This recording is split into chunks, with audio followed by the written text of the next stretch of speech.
Hi, this is Elizabeth Hancock, host of the Great Awakening podcast. So this is a little precursor video that I'm doing, and just before I launch a two-part video series about light beings. So what are light beings, the luminous beings that are talked about in our past?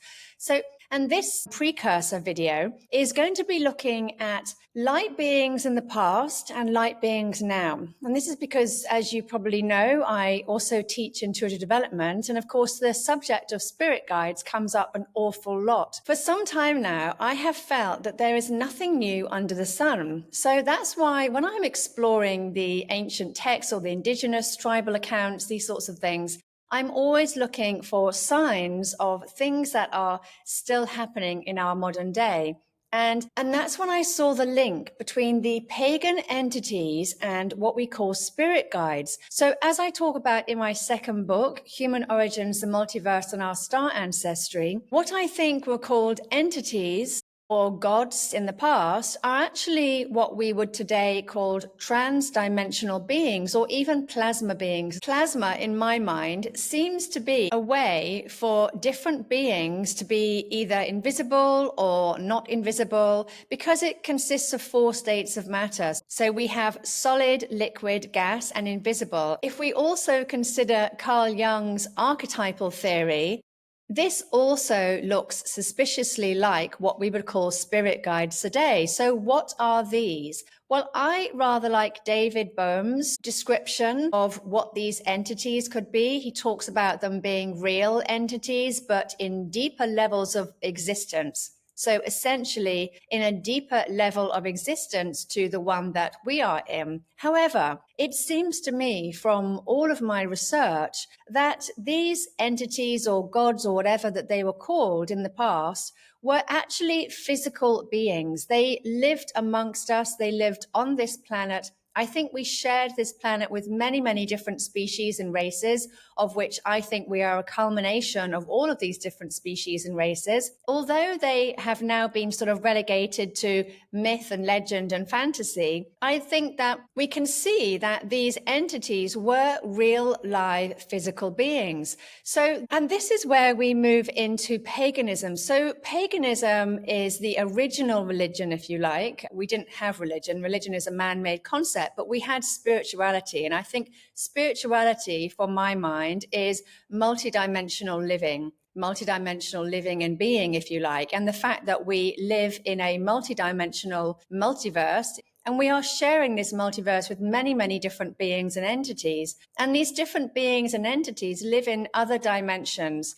and what David Bohm called deeper levels of our existence. So they were living with us in this dimension, but I suspect that this planet also exists in multiple dimensions too. It's just that I think something happened which got us trapped or stuck into one-dimensional thinking, one-dimensional living. And I suspect that it's one of those entities, but a more regressive type of entity that did this. Maybe 2,000 years ago when the Romans were said to have come in, maybe even 12,000 years ago when the planet became very unstable. There were many cataclysmic events. This was called the Younger Dryas period. And a lot of things happened in our world at this time. We had north and south pole shifts, tectonic plates moving, all sorts of things were happening. And we know that 50% of our fauna and flora were actually wiped out during this time period. And humanity actually dropped down to a dangerously low level, maybe even as little as 10,000 people. And since then, we have been building back up again to what we are said to have today, which is 8 billion people. But over the past 10,000 years or 12,000 years, we've also had a lot of warring. And we were not such a warring species back then, which makes me think, what happened? What changed? What happened? And there are certainly many, many stories about what happened. We also have the Indian Vedas, which talks about a war in space.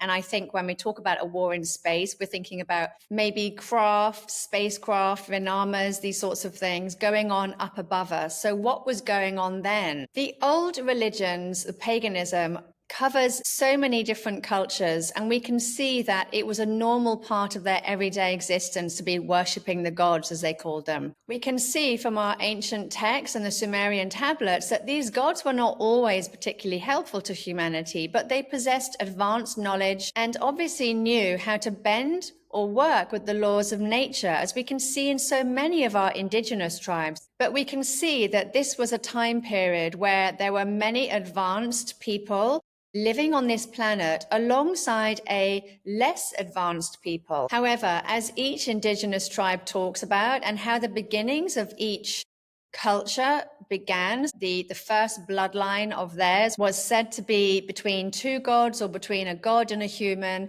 which in my mind says that we have multiple bloodlines on this planet and we are made up of many, many different species and races, some not from here. So who had the god entities? Well, there was ancient Greece, Scandinavia, Indo-Europeans. We have the Egyptians, the Celtic cultures. They all talk about these different entities and how they worshipped different entities. And then interestingly, all of this came to an end with the Romans.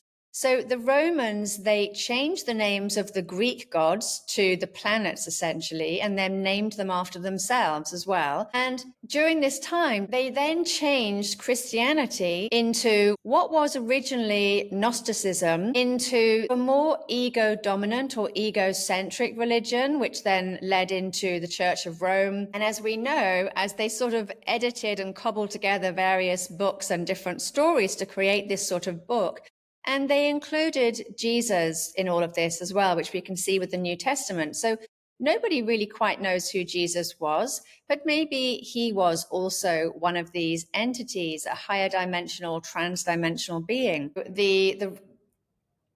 This period then led into the Abrahamic religions, and their particular god demanded obedience, worship, and sacrifice, which, as we know, does not sound very godlike. So again, this is looking very much like a god entity. He was a self-professed jealous god, and humans had to worship him. So what sort of god entity was he? Now, interestingly, pagans, although they talk about many, many different gods and god entities, they actually believed in one overriding god, which they often referred to as the supreme being. Now, because of New Age spirituality using this term, supreme being, I don't actually use this, but this is how they describe this being, this overriding energy source, if you like, that created everything, that ran everything. And the God entities were separate to that. So these different entities, which we now know as El, so El is God, and they had the El of the wasteland, El of the mountains, El of the oceans, many, many different forms of El. But we can see that there were multiple entities, beings and gods who seemed to be living amongst the people. And as I talk about in my Tartaria presentation, the world was made up of higher consciousness people and lower consciousness people. So are these pagan entities what we call spirit guides today? Well, I suspect that they are. However, the big difference here is that these spirit guides or entities of the past were physical, real people who had advanced abilities, advanced knowledge. They understood how the laws of the universe worked. And they lived alongside the lower consciousness, or humans, if you like. And I suspect that many of them left when the cataclysmic events of the Younger Dryas started happening. As I talked about in my last presentation, this is also a time when the indigenous tribes talk about being helped by these advanced people. And they were taken to various parts of the world, up into the sky, under the ocean, inside the earth, in order to be saved from these cataclysmic events, which culminated in a massive global flood. But they were able to survive because of the help from these advanced people. And they were brought back when it was safe to repopulate the surface of the planet again. So why are spirit entities not being seen physically today? Well, I suspect that some of them are. I also suspect that many of them look like us and have been living amongst us for probably hundreds, if not thousands of years as well. But I also think that because our world has been stapled down into one-dimensional living, if you like, or into a very linear time frame, which is no longer multidimensional, then I suspect that they are not able to connect to our lower levels of consciousness, or indeed this veil that has been put over this world, which is essentially a veil of low vibrations, a veil of fear, if you like. However, they are still able to connect to our minds telepathically, because we're all telepathic.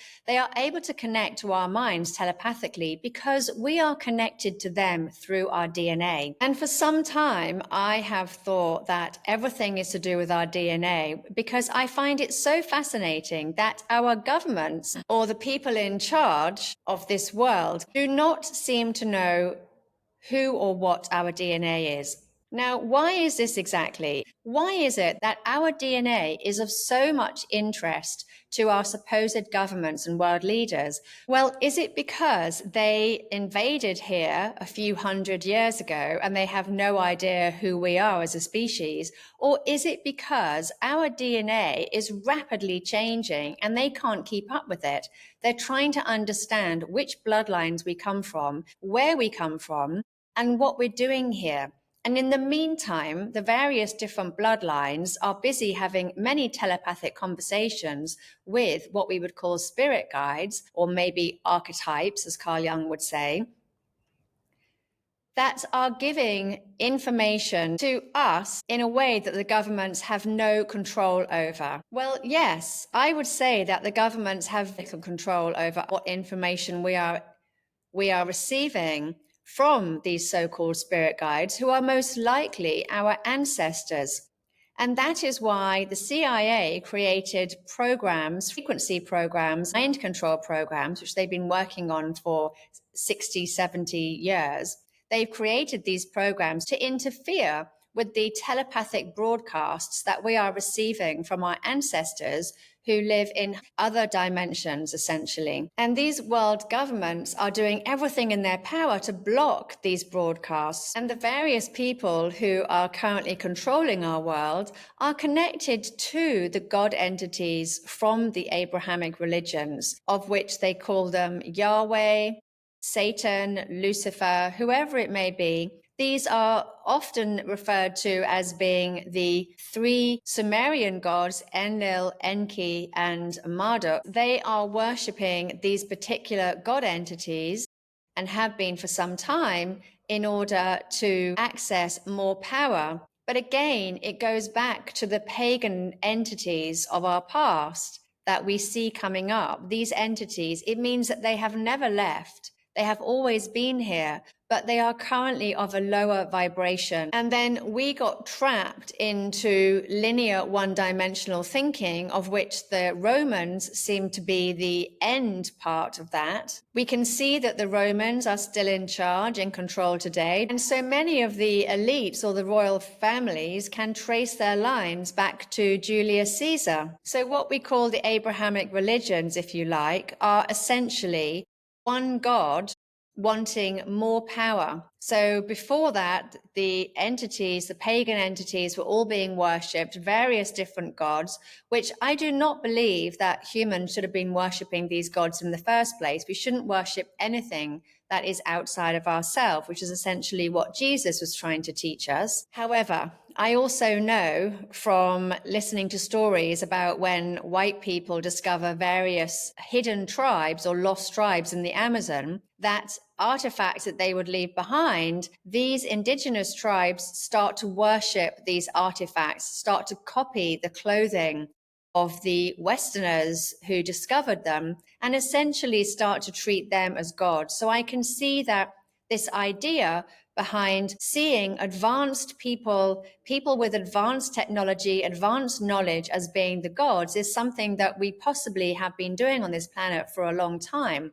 However, I do not think we should be doing it anymore. But it just shows that we essentially continued paganism, but the Abrahamic religions decided that it was going to be one God entity and not multiple God entities that were being worshipped. And this was done to secure certain power, certain rights from this God entity that they called Yahweh. And we know from reading the text that Yahweh was not what the indigenous tribes or the pagans called the supreme being, the supreme deity, the creator of all, and what we often call source energy today. So therefore, we can conclude that the Abrahamic religions are worshipping a God entity, not God per se. It is an entity. And whether this entity is Satan, Lucifer, Baal, Moloch, Yahweh, whatever it is they call them, they are worshipping these entities using blood ritual and child sacrifice, which again, we know that the absolute supreme entity that we would call source or consciousness or creator of all that is, anything like this, that energy source would not require blood ritual and child sacrifice. However, a God entity would. And we can see that this is a lower vibrational, a regressive species of God entity who these people have been worshipping for centuries. And why is it that what they are worshipping desires war and blood above all else? Well, again, proof that this is not a supreme being, creator of all that is, source, energy, whatever it is that we call the creator of the multiverse, if you like, which I actually believe is us. This God entity has been running things for a very long time. And what God entity would desire blood ritual and child sacrifice? Well, I suspect that it is an entity that wants to feed on blood. This could even be interdimensional parasites. So interdimensional beings are those who do not have physical bodies. They essentially live between dimensions, hence the inter, which is between dimensions. So interdimensional beings could be what is referred to in many different cultures, and essentially the Nag Hammadi text calls them the archons. So the archons, again, could be parasitic entities that are essentially living off certain humans that have been offering sacrifice and selling their soul to them for hundreds and hundreds of years and are essentially no longer human. They have been possessed for such a long time that they no longer have a human heart. But whether these are reptilians, Dracos, demons, archons, whatever it is, and I suspect it's all of them because a low vibrational, low density place by frequency would attract all the low density entities and beings which would be able to access that place via the frequency that place exists in. So I suspect that we're dealing now with many, many different types of entities and beings. For example, Abraham was particularly good at winning wars because he said that his God was helping him. This, in my opinion, proves that he was being helped by some sort of entity, of aggressive entity who enjoys winning wars. And then now today, we now have millions and millions of people who are not religious, not practicing religion, the three Abrahamic religions. And why is that? Well, I think it's because we know deep down that this is not God. This is not the supreme being or creator of all that is, or source that is talked about as the creation of everything. And that is why so many people have turned away from religion, because they know deep down that this is not truth. However, many of these people are becoming more and more spiritual. And as they become more and more spiritual, they start to connect more to what we call spirit guides. And so what are these spirit guides? Are these the pagan deities of our past? Yes, I suspect that they are. We may give them different names, but all of our indigenous tribes talk about our ancestors, these luminous light beings, these 5D beings, if you like, coming here from the Pleiades, Sirius, Orion, and we are all talking about these same places, star systems today. And it's no coincidence, because these spirit guides are bringing in a lot of new information and wisdom. The deep state factions of these organizations are busy using mind control technology to get in the way of these transmissions and broadcasts. And therefore, we have to be extremely discerning with the type of information that we are accessing, and we need to question all of it. In my studies, I discovered that at least 80% of the thoughts and words in our head are actually coming in broadcast from CIA programs, mind control programs. So we have to really raise our vibration, connect to our heart, and be extremely discerning with the truth that we are finding in there. Question everything before we take it on as our truth, and always check in with the heart to understand if this is truth, if it is helpful, beneficial to us as a humanity, or if it's just more fear-mongering. If it's more fear, then we have to ask ourselves, is this beneficial for humanity or is it not? I'm not saying that the fear-mongering is not truth. I just have got to the point myself where I'm asking the question, even if this is true, how helpful is this to us as a humanity, as a collective moving forward? Because I know now that we are collectively creating this reality and have been all along. Yes, something has been coercing and herding our collective consciousness into a certain direction, but this is changing now. And the spirit guides, I'm assuming, are here to help us connect back with this knowing, this knowledge, to understand that collectively we are creating this reality. And we have the power to create any reality or world that we want. We are no longer under the spell of these god entities, these aggressive species, whatever it is that change something in our world. And we are now free to be creating a better reality, a better world for ourselves again. So to conclude, are the pagan entities the same thing as spirit guides? Yes, I believe that they are, which is why whatever we are told about paganism, I do not believe to be the truth. There are many movies on Netflix which show pagans as offering child sacrifice and using blood ritual, but it's not the pagans that did this, or if they did, this was a later version of the pagans. Because something that we can see that the deep state and the Khazarian fake Jews are very good at is essentially taking on the name of their enemy and then blaming their enemy for their dastardly deeds. They have been doing this for at least 1,000 years. These entities have been using humans to do whatever it is that they wanted them to do. However, there's a reason why millions and millions of starseeds have incarnated into this planet, and it's to help the world shift collectively, shift its thinking and shift their thinking out of these religious constructs. Okay, and that is all for today. And I will be uploading my 2-part series about the light beings in the next few days. Okay, all right, take care for now. Have a great day. Bye.